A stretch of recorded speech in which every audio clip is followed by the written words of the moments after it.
Hello everybody. If you're here for the panel about giant chrome phallic symbols, you're too late. This is a panel about actual sex. So this panel is Sex and Drugs and Puss in Boots. We have our guest of honour, Catherynne Valente, we have our guest of honour, Nina Niskanen, and I'm Cheryl Morgan. I am the emergency holographic interviewer because poor Nina is very, very sick and can't make it. I'll send our best wishes to her. Just going to set the scene a little bit with a little bit of poetry. Little girls, this seems to say, never stop on your way, never trust a stranger friend. No one knows how it will end. As you're pretty, so be wise. Wolves may lurk in every guise. Handsome they may be, and kind, gay and charming, never mind. Now, as then, 'tis simple truth. Sweetest tongue has sharpest tooth. Now that's a poem that was written by Cheryl, who produced the first modern popularisation of Red Riding Hood. And his tale was very much a morality tale. In the story, the wolf eats the grandmother, has sex with Red Riding Hood, and then eats Red Riding Hood. And that's the end. And then he has this little moralistic poem to warn people about associating with strangers. And that's all because the original version of Red Riding Hood that he based it on, in the story, the young girl rescues herself. She tells the wolf that she has to go outside and pee, and when he finally lets her do so, then she escapes. So there's definitely a change in the fairy story there. Now, fairy stories, as they come down to us, are very much as they were done by Perrault and by the Grimm brothers, and so on and so forth. So we find people condemning them as being anti-feminist. For example, Karen Rowe, in an essay, Feminism and Fairy Tales, in a collection called Don't Bet on the Prince, edited by Jack Sykes, who everybody has been citing here this weekend, has the following to say. These tales, which glorify passivity, dependency, and self-sacrifice as the heroine's cardinal virtues, suggest that culture's very survival depends on a woman's acceptance of roles which relegate her to motherhood and domesticity. But as we've seen, fairy stories in the past have not been like that. The stories that have come down to us have been deliberately altered by people like Perrault and the Brothers Grimm. And fairy stories are still being altered. They were altered in Nazi Germany to encourage young men to become soldiers. There's stuff I've seen online about how Disney fairy stories are normalising the idea of white privilege in America. And even as far back as 1970, a feminist writer called Alison Lurie in the New York Review of Books was suggesting that we repurpose fairy tales for feminist purposes. And I think a fair amount of that's been done, and we're going to talk about lots of it today. And let's start with Kat, because you've done that well. Fairy tales are some of the oldest stories that we have, and they've been edited over thousands of years to be these concentrated chunks of cultural information and archetypal symbols that speak to whatever culture is currently adapting them, because they never ever stop being adapted, they never stop changing. And though a lot of times when we're writing today, we're very deliberately crafting a new version of the fairy tale to fall more in line with our own sensibilities, that was always happening, it just wasn't necessarily as plain-faced as we do it now. The thing is that the change, we often think of change and literary progress as sort of a journey from one point to another that's very smooth. Red Riding Hood has rescued herself in some tales, but there's others that are much darker and more terrible, and she's seen to be egregiously stupid and not able to tell the difference between her grandmother's teeth and a handful of rice. When you look at Sleeping Beauty, we have a very sanitized version of it now. I'm sure many of you are aware that the much older version had the prince raping her while asleep, and then she wakes up when her twins begin to suckle on her breast. Rough alarm clock. And the thing is that, so we kind of go from dark versions to wanting to protect children from such dark things back into the dark versions. And it just really depends on what the dominant culture at the time is trying to instruct, because fairy tales are instructional stories, very, very frequently, if not always. And what culture kind of wants to teach us about is sex, usually. And really what it wants to say is that women probably shouldn't be having any. And if they do have it, then it's going to be with a monster, so that they can be punished because of it on some level. And yet, fairy tales are so, excuse the pun, pregnant with these symbols of sexuality. They're so so vivid and so seemingly obvious that it's hard to escape that sort of carrot and stick of these stories are popular because they are so full of these very titillating symbols. But also the message of a lot of these stories is don't eat the apple, don't do any of the things that seem so pleasurable. And yet you can't escape, because so much of it involves the blood starting to flow, the pricking of the finger, the mermaid getting legs. They are stories very much set about the onset of puberty for girls. And there's red everywhere. Anna, so growing up in Finland, of course, you have some very different folk tales. So do the traditional sort of more Southern European fairy tales have currency here, or are you working with your own folk traditions? Of course, we have the same stories retold here in our archived versions. They are very Finnish. For example, agriculture is very important in many stories. I haven't used fairy tales very much. I prefer Finnish folklore and cold stories because I don't like the idea of the lead characters in fairy tales. If they are women, they must be attractive, but they must be waiting for the prince. And the good looks are the most important asset a woman has, not her wits. And the hero, the prince, is always handsome and active, and he's doing all the good things to save the princess or the lady. And the marriage is the only main goal in the story. And it cuts when the happily ever after comes. We don't know what happens next. So I haven't been very fond of these stories. In Kalevala we have very strong female characters like Loki, the Lady of the North, who is quite evil but very, very badass at the same time. And I like her character very much. And in Finnish folklore, the importance of the wives and the lady being home is not so important.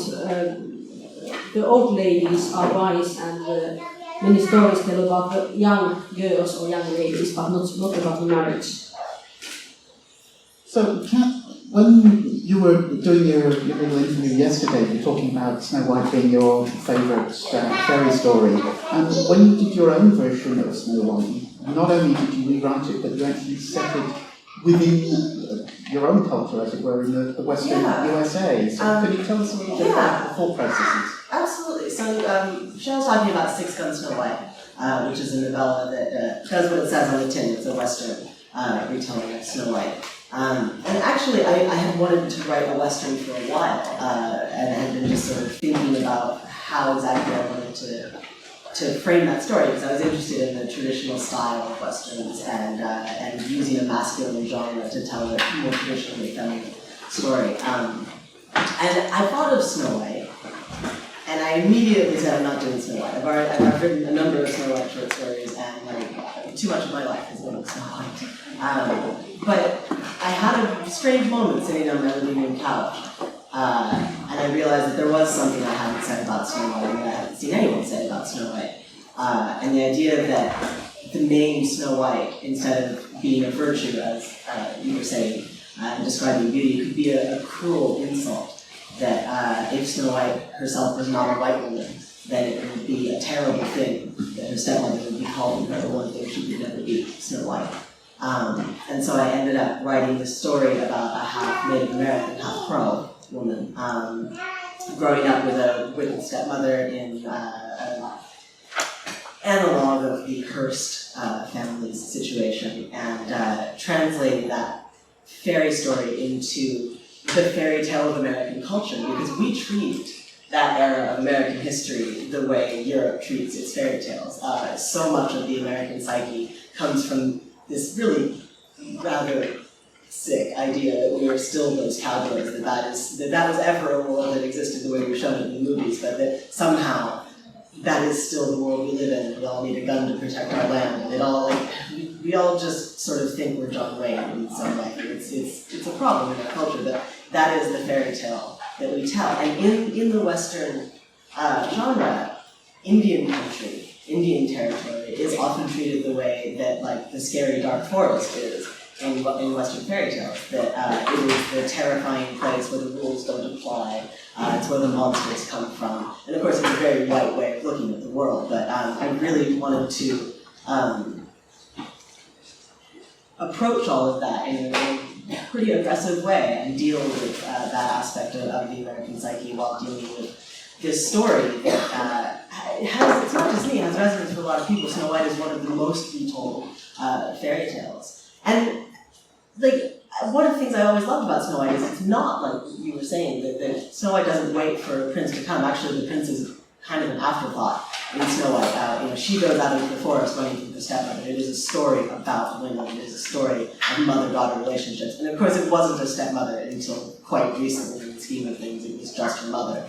And her experiences in the forest with the animals and the dwarves. And, she is her own person and a very distinct character, someone who is quite capable but also has this Achilles heel of needing her mother's love. And I think a lot of these sort of traditional fairy tales are like that. They are women's stories. We have Cinderella and Rapunzel, and Sleeping Beauty, and Snow White. They all have Prince Charming. It's the same guy.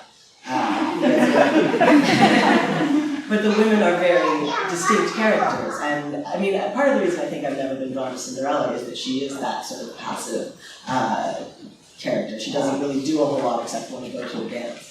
But a lot of the other ones are quite different. Even Rapunzel, who we think of waiting in the tower, well, that's Act 1. Act 2 is where she's wandering in the desert with her twin children and starving and her hair cut off and all the rest of it. Like, she has much more of a story to tell. But yeah, that sort of has suspense for a lot of people. Your mention of Prince Charming getting about reminds me of Bill Williams' comic series Fables, in which Charming is definitely that character whom all of the fairy tale princesses know and now hate. In Six Gun Snow White, Charming is her horse. On the other hand, I thought it was quite interesting that in Once Upon a Time, the character who actually gets Charming is Snow. So, all the girls are Snow. She's quite a main character in Fables as well. Anyway, sticking with Snow White for a moment, there is a Finnish writer who's done Sama Simukkas, Rekas Blood. Yes, tell us a little bit about it. She has done it, I think, rather good way, because the main character is a bisexual and she does whatever she wants. She has a superhero-like abilities in real life. Of course, she is a kind of other, she is feeling otherness in herself. She is searching for herself at the same time. It's a very good story. And Sari Peltonen has also made a short story collection about fairy tales. And everything is happening nowadays. There is, for example, 3 sisters living together. And of course, her parents are going to get everybody a good husband. And there comes a man with a very beautiful car, and the first one goes, and when we can read what horrible mass murder that man is, that he's slitting the throat of a woman and put it in his toilet, and the other goes there, and the same fate happens to her. But the third one is very quick-minded, and she sees what's happening, and he takes the life of the man, and they are taking all the money and living happily ever after, she and her parents. So it's very refreshing story. And one peculiar thing about Finnish mythology, when Elias Lönnrot was collecting the Kalevala stories and using our folklore, he was editing away all the sexual songs and stories about sex and happiness and that kind of stuff. And at the same time, a name called Gottlund was also collecting the stories, and he didn't do that. In fact, he was so fond of the sexual stories that he wrote them by themselves also. And I'm very happy that these stories are still, we can still have them on the internet and check what are the real stories, what are not in the Kalevala. So Kalevala is just the icebergs, the top of the iceberg, and the rest of the story we haven't read that in school. So please search for those edited versions of the stories. Sounds very interesting. I'm going to have to look that one out. But mention of Kalevala then brings me on to the fact that fairy stories are essentially, what we now know as fairy stories are European folk tales, essentially Central European folk tales from France and Germany and so on. But there are many other folk tales from around the world. Anna has been talking about the Finnish ones. Kat, you wrote a book based on Russian folk tales, which includes chaining somebody up in a basement. Well, to me that was sort of the core of the story. I know it's not really supposed to be actually, but my husband at the time when we were recording, he was Russian, and he would read, like live translate, read a Russian fairy tale and read it out in English to me. He was reading me Marya Morevna and Puss the Deathless, and he got to the part where it's revealed that Marya has Puss the Deathless chained up in her basement. Now, for any of you who know about Russian fairy tales, you may know that, much like Prince Charming, the same characters show up over and over again in a lot of different stories. It's kind of like a huge soap opera. And Puss the Deathless is the devil. He is the frightening, vampiric sort of character who spirits away maidens and is always the villain. And she has him chained up in her basement with no explanation. That's not even like commented upon. And I said, whoa. How did that happen? How did she get him in the basement? And he said, I don't know, there's a lot of story left. You just gotta wait. It's all about Ivan. And I was like, I don't care about Ivan. I don't care about Ivan is the worst. Ivan is, again, if you know Russian fairy tales, he is insufferable. And I said, I'm gonna write a book about this. It's gonna probably take a while, but I'm gonna do it. And I was just fascinated with the idea that this fairy tale woman had the ultimate villain from all the other stories hanging up like pickles in her basement. And it wasn't anything that anyone else seemed interested in, and I was fascinated by it. So I ended up writing Deathless, which is a retelling of the Marya Morevna story set during the siege of Leningrad during World War II. And I mean, it's one of the darkest things I've ever written. Oddly enough, one of the funniest things I've ever written as well. It's just gallows humor from cover to cover. And it was a difficult book to write in a lot of ways, to balance the folklore and the fairy tales that I was so fascinated by, and remain fascinated by, and the real history, which in no way did I want to cheapen it or appropriate a story that wasn't mine to tell, or imply that, if everyone just had magic, things would be fine. And at the same time, sort of the third leg of that was knowing that I was writing for an English-speaking audience, so I could not rely on them knowing who any of these people were, or indeed anything about Russian history, the way I can rely on them knowing who Snow White or Rapunzel are. I knew that there was no assumption too low for what Americans might know about Slavic folklore and indeed World War II when it comes to the European front. So I had to try very hard to make everything explicable within context so that people could follow it without ever having to come in contact with the original. It was a very difficult book to write. So, many other people, of course, have done retellings of fairy tales, and it's not just Anna or Kat who've done it, and I'm sure that we've all got our own favourites from when we were growing up or teenagers or whatever. So, either of you got any particular favourite retellings done by other people? Well, I like very much the Maleficent movie. It's very good to show to my 4-year-old girl because her role model is so different from the old versions. You maybe all have seen, or many of you have seen the movie. The main point is that the kiss that wakes the princess is the kiss from the mother. It's mother's love who saves the girl, and the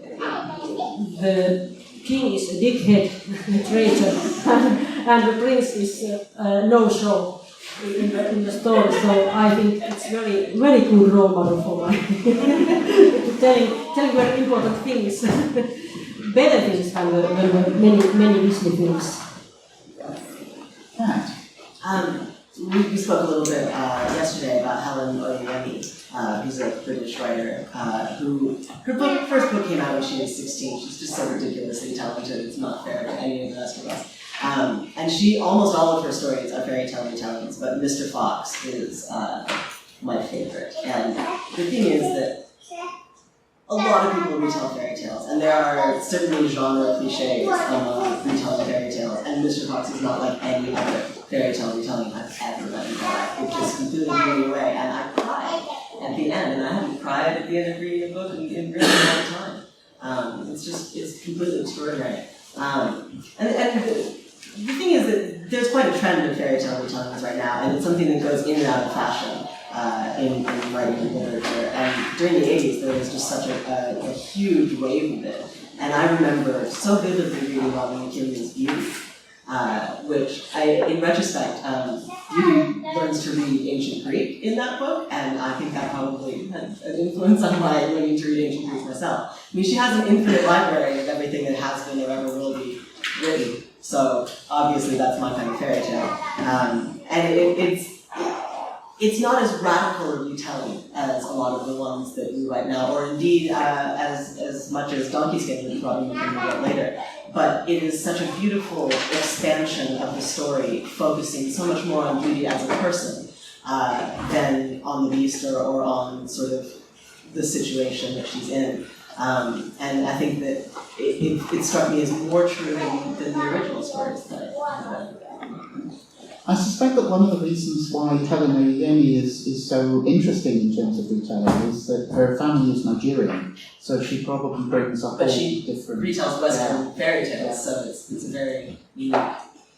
and one of my favourite books of recent years is Redemption in Indigo by Karen Lord, which again takes a Senegalese folk tale and retells it with bits of quantum physics in it as well, which is kind of cool. So that from that point of view, that gives us a very different angle on that. I'm kind of surprised that nobody has mentioned Angela Carter. I mean, Angela Carter is sort of the touchstone for feminist, sexy retellings of fairy tales, and she's extraordinary. Angela Carter is extraordinary.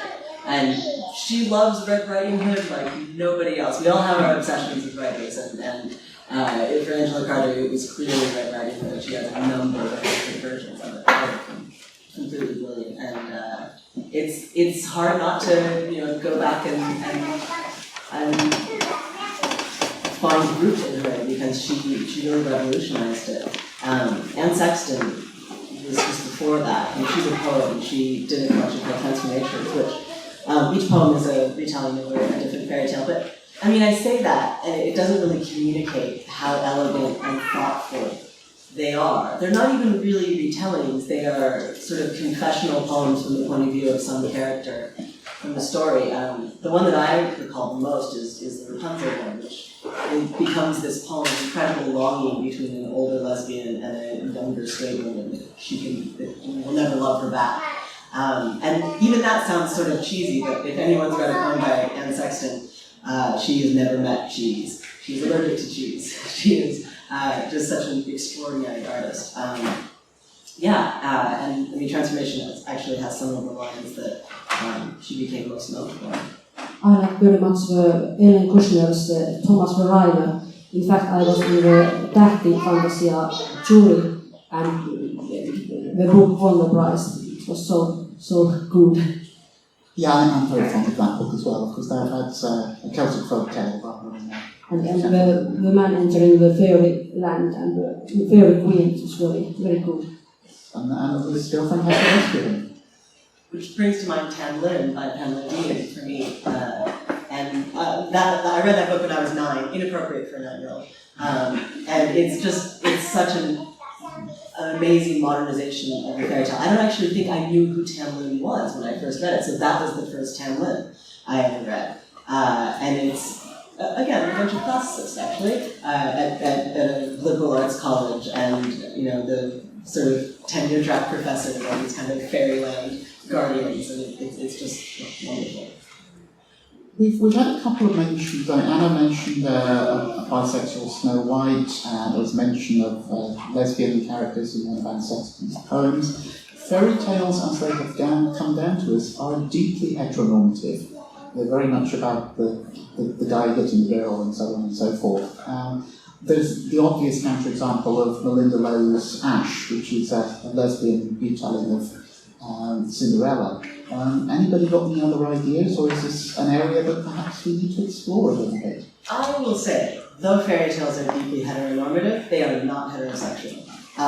Fairy tales are, again, these sort of pregnant symbols. Think about, I actually have talked to a number of queer friends of mine who, when they read The Snow Queen for the first time, Gerda and the Robber Princess, like they suddenly, and me too, had these sort of awakening ideas in the back of their mind that cuddling with a badass girl who has pistols seems really interesting. Why is that interesting?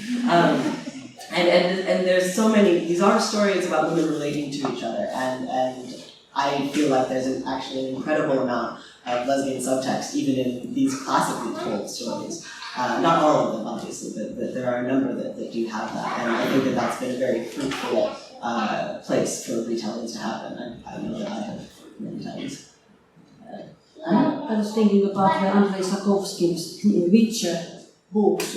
He's using quite much Polish and Middle European stories, and he's painting a little bit this spectrum. So okay, that's cool. And that reminds me that I should mention Uprooted by Nina Niskanen, which is on the bigger ballot this year. It's absolutely brilliant. It's based on Polish and Russian fairy tales. You should all read it.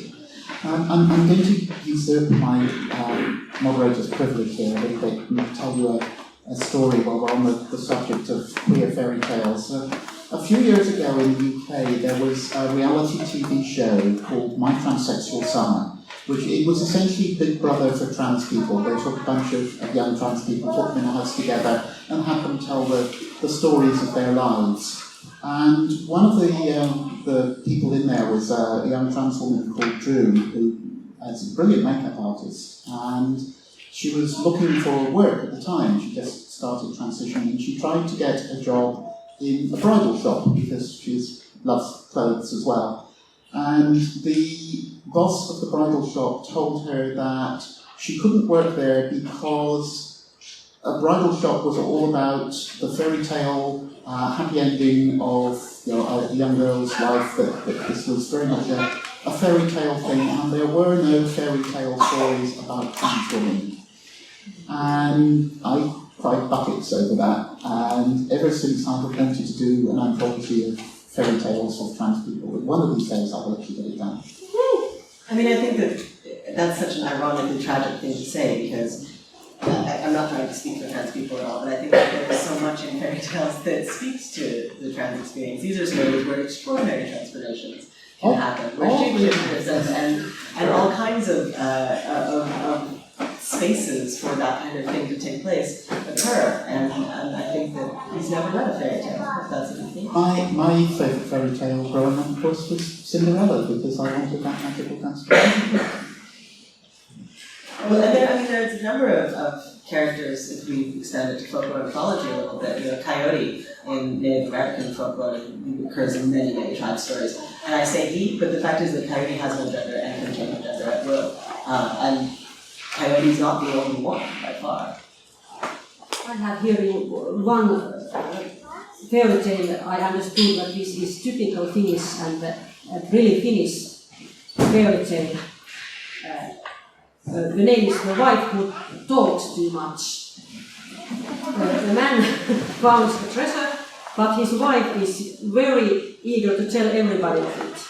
So the man must be clever, and he tells his wife many crazy things about the daily situation that we are doing now. For example, that the barking of two dogs is his neighbor beating his wife, and so forth. And when the wife finally gets away, and she's free to go and tell everybody that my husband found a very, very nice treasure from the forest. She's also telling these crazy things to everybody, and nobody is believing her. And the man wins, and he can keep the treasure by himself. So this is a typical Finnish story. I think Finnish folk stories need a little bit of feminism. I think also. But we have this thing called Nice and Wacky, the magic of woman. And it's very nice topic. I have been using it in my short stories, and I'm going to use it because the forests are safe havens in Finnish mythology, and in these stories the women are connected with the forest, and they are the carekeepers of the house and home, and they can talk to the forest and get good things. Of course, food, but also fortune from the forest protecting. So that's very, very cool and nice thing in Finnish mythology. We should probably just broaden our genres a little bit. We've talked mostly about fantasy because, of course, fairy tales have come to us as fantasy. But as we've been saying, some pretty horrible things happen in fairy tales. And they have been picked up as well by horror writers. Sarah Pinborough, whose stuff is so generally scary that even though I love it, but I don't read it, has got a couple of fairy tale retellings out recently in the UK. And of course there's Margot Lanigan's Tender Morsels. Anybody want to comment on that one? I mean, Tender Morsels is a deeply upsetting book on just about every level. It's incredibly beautifully written, and it is upsetting. It's a very powerful book. I honestly, it's a book that unsettled me so much that I find it hard to talk about it, because it is very true to the traditions of fairy tales, the darkest and most violent traditions of them. I don't understand why it was marketed as YA at all, but it's if you haven't read it, I really recommend it. It's a retelling. It involves a lot of sort of different strands from many tales, but it's sort of the Snow White, Rose Red, and Bear thing. Does it have parental cannibalism, like your story? No, but there's some upsetting parental stuff in there. I don't know, any horror stuff or maybe science fiction? Well, I'm always thinking about the horror stuff that in horror movies the virgin is always left alive. She's dying. The woman who has had sex, she does first, and the virgins are alive in the end of the movie. So this is happening in the books and in the horror stories, and I think that should be changed. Told differently. Well, we've had movies like Cabin in the Woods, but lately they've tried to sort of deconstruct that idea, that they tend to, in deconstructing it, still kind of come around to, yeah, but we're still going to do it. We'll just say we're doing it at the same time. That makes it okay, right? Yeah, that's Hollywood for you. Science fiction then. Sherry Chaffer has written a version of Sleeping Beauty, which probably a spoiler telling you it's science fiction, but well worth looking out. And Joan Vinci, Hugo winner, Snow Queen. Any other favourite fairy tale retellings that people want to mention? And by the way, I'll put a list of all this stuff on my blog when I get a chance. Annie Flea, yes. White as Snow. There's also Christopher Barzak wrote a book called The Love We Share Without Knowing. And if you've ever read Barzak, he's very sort of liminal in his approach to the speculative elements of the story. But one of the Love We Share Without Knowing is a sort of multi-strand of these stories that are taking place at the same time, and one of them is an amazing retelling of Sleeping Beauty with two gay men living in Japan, and it's really one of the most beautiful retellings and sad retellings that I've ever come across. So I recommend that. Just a few quickly going down the list. Genevieve Valentine's The Girls at the Kingfisher Club, which is the 12 Dances and the Princesses. Neil Gaiman has got a new book out, The Sleeper of the Spindle, based on Sleeping Beauty. There's a very famous graphic novel called Castle Waiting by Linda Medley, which is Sleeping Beauty again. And my Australian friends keep raving about Bitter Greens by Kate Forsyth, which is a retelling of Rapunzel. We're getting fairly close to the end now, so I thought we would open it up to some audience questions if we have any. Anybody want to ask us some questions? Yeah, at the back there. I have a question for Catherynne. What was the book that you mentioned that was too horrible? Tender Morsels by Margaret Leinonen. Thank you. She's also an Australian. Yes, she is, yes. And all of the books are incredibly horrible. But she's brilliant. Yeah, question there.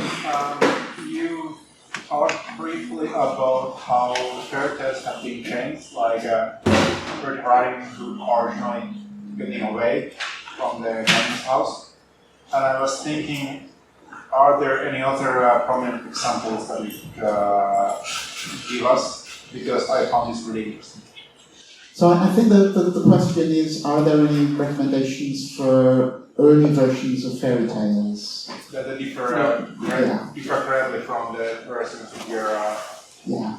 The folklore section in your local university library would be where I would start. There are a number of collections, because people have been collecting these for a long time. And even if you read the Grimm version, which was sort of one of the first attempts to collect it all together, those are much grimmer than what we're often given now. Perrault was mentioned. He is around that same era, and a lot of his are really quite dark as well. But he's kind of people tend to get on him for having cleaned up those stories quite a bit. But you will find that there is a tremendous amount of scholarship on folklore and the history of folklore and collections of these stories. And if you just go to that section and you look up Arne and Thompson and all the people who have studied this, you will find any version you could possibly hope to find. You can also find the Finnish versions of a Grimm stories from internet version archive about them. And Sirpa Kiviniemi has written very good articles about Finnish fairy tales and the history of Zacharias Topelius and other authors. And also Merja Leppälahti is a good researcher who has made very many books and articles about fairy tales and folk stories. So in terms of academics, the leading scholar of fairy tales is a chap called Jack Sipes, that's Z-I-P-E-S. Lots of people have been quoting him already this weekend, so just look up some of his books, and I'm sure those will point you to interesting things. And also Terry Wingling, an American author. She and Ellen Gatto have edited a whole load of anthologies of fairy tale retellings. And we haven't talked much about short fiction, have we? Alan Dundas as well, he's passed away now. He was sort of the great father of American folklore academics. He has a number of case books on particular archetypes, so it would be like a vampire case book, and he'll sort of follow that archetype through many different cultures, stories. And he's a very accessible writer and really great, so I recommend him. We have not talked too much. Any other questions? Right, short fiction then. I had one article by Alice Nykirk, Happily Ever After, or What Fairy Tales Teach Girls About Being Woman. Google that. Very good article. I mean, I think in some ways short fiction is sort of the natural way to retell a fairy tale, because fairy tales are, of course, short stories. And that's actually how I learned to write short stories. I had my first novel contracted before I ever really wrote a short story, and people started asking me to write them. And I was like, I don't do that. I don't know how to do that. They said, well, we will give you money. okay, I'll see if I can figure it out. And I started retelling fairy tales because then I could work within a plot that was already happening to sort of develop my skills in other areas. One of my favorite short story retellings is called Rats by Nina Niskanen, which is a retelling of Sleeping Beauty that's sort of centered around the Sid Vicious Nancy Spungen story. There's a lot of wonderful ones. Kelly Link has done such incredible work in the field. The Travels with the Snow Queen is fantastic, but so are all of her other stories. Theodore Voss is incredible. There are just a lot of really wonderful short stories done in the subgenre. And those Datlow Windling anthologies, I read those, like, when I first started talking to Ellen Datlow, I was like, oh, from the anthologies that I had in my house all the time as a child. And then it was a light bulb moment of knowing that I had seen this name my entire childhood. They're such seminal works. I happen to know that Finnish authors are just right now writing an anthology about fairy tales, and it's coming out next year. And I've written fairy tale based short stories. Everybody does. Anybody got any questions? Don't be shy. It's awkward for us if you don't ask questions. A whole pile of notes here. Can I ask your Russian husband to help me get some books in Russian? I mean, you can get books in Russian pretty easily if you catch my meaning. Books in Russian are pretty easy to find. Well, actually, if you sail the high seas. Some friends in the States are trying to find 8 particular ones that are hard to get. Oh, well, you know, I don't know. I can ask him. A lot of things haven't been translated to English. That's sort of the issue. There's sort of a couple that commonly get translated, and then everything else doesn't really. So I'm not sure. 5 minutes. Failing that, come to Worldcon in Helsinki next year. There will be a whole bunch of Russians coming over for that, and you can talk to them. And they're lovely people. They may be at the Eurocon Hopefully I can as get a hold of well. them before they come. And I live in Helsinki, I'll be here then. There you go. Johan. Befriend the local Russians here right now. Come talk to me, please. Yes. What are your favorite non-European fairy tales? Favorite non-European fairy tales? Arabic ones. Yes, 1001 Nights. Yeah, I mean, Mario Moravna and Christina Atlas, since I wrote a whole book about it, that certainly is. And it's connected to a whole set of Russian fairy tales that I really love. One that I suppose technically is a European one, but it's not ever discussed anywhere. It's incredibly obscure. My mother used to always buy me fairy tales from around the world. It's called Robert the Devil. And it's a story about how Satan came to Earth and fathered a son, and the son grew up with all of these evil impulses, but he decided to be a good man, and he was. And he became a monk, and that was his life. The Antichrist just became a monk and studied, and he lived in a monastery and was happily ever after. And I just loved that as a kid. The idea of the Antichrist like struggling with his satanic thoughts while he sweeps the chancery. My favourite story from the 1001 Nights is the one about the mechanical horse, because you're like, wow, this is like a science fiction story in the 1001 Nights. And there was a panel on Arabic science fiction and fantasy at the London Worldcon a couple of years back, and Amal Al-Mokhtar and I came up with this idea of doing an Arabic steampunk anthology full of stories like the mechanical horse. And that's another book that I desperately want to publish at some point.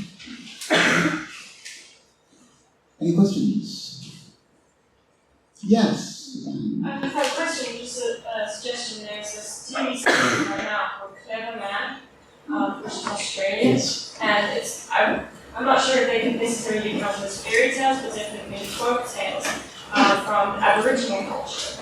And this TV series is kind of like a semi-dystopian science fiction national realism, but modern day reinterpretation or retelling of the Clever Man story of Aboriginal folklore. So if people are interested in an Australian Aboriginal fairy tales, that makes sense. He's getting rave reviews from our Australian friends on Twitter, so that's what it's. Questions?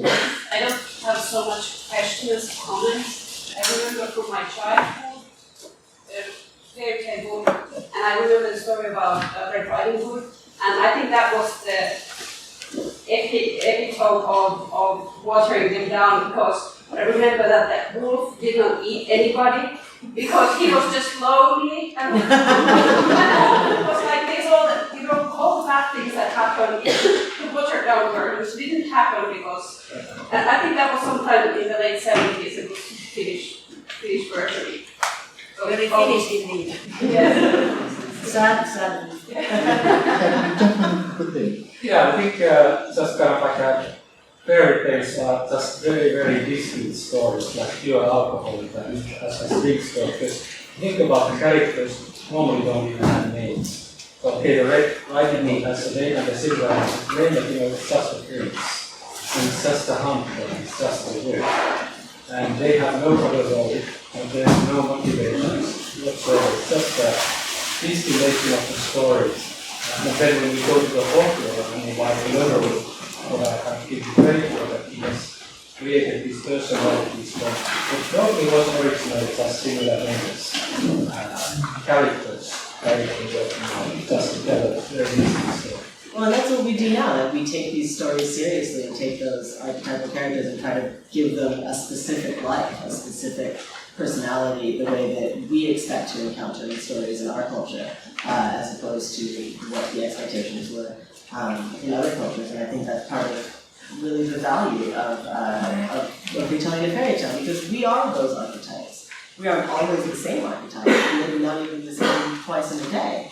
But we all embody those at different times, maidens and crones and hunters and wicked women and sad wolves, and we can find power in reading how unique and rich those characters can really be, just like we are.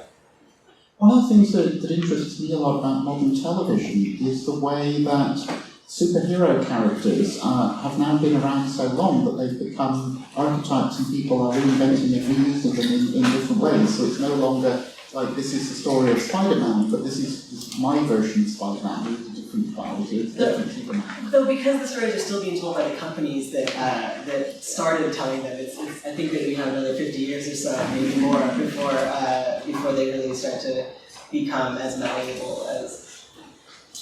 I was assuming that Disney doesn't keep getting copyrights extended. Otter. Sweet summer I child. think what's happening with Star Trek and with lawsuits and all that thing, fan fiction lawsuits with Star Trek, think about how that's kind of like trying to force it back into a movie. I think we are actually out of time and we have to be at the masquerade because we are judging it. So thank you very much for bringing it.